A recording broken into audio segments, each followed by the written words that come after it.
Thank you, thank you. It's my honor to ask you questions, Ms. Yang. And I am Chinese students study in the Drake University, and I am curious about how do you think of the trade war between China and the US, and what would you do if you become the president? Thank you.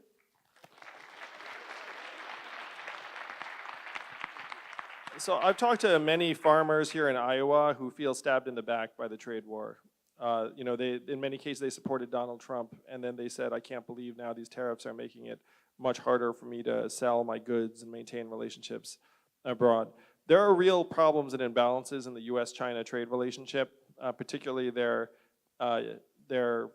theft of intellectual property. But the trade war to me was the wrong approach, because the trade war ended up causing problems on both sides of the border. It caused the zero-sum game where really neither American farmers or businessmen are winning, or people on the other side. And as someone who's run a business, I would be furious if I'd made investments and planned months or years in advance, and then you change the prices on me. Or I talked to a farmer yesterday who spent years building up a relationship, and now that relationship is gone, and he's like, I'm not sure we're ever gonna get it back. And it took me 6 years to build that relationship. I would be furious. And so I am not the type that would change the rules on people that had been trying to make their farms or businesses more successful or internationally competitive.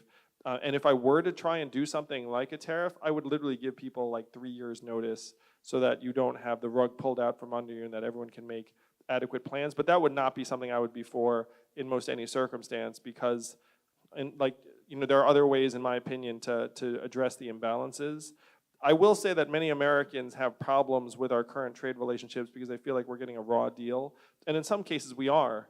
And that the goal has to be that to the extent that America's winning from trade, that Americans actually feel like we're participating in those winnings. And it's not just that a few companies are getting rich while Americans are losing on the other end.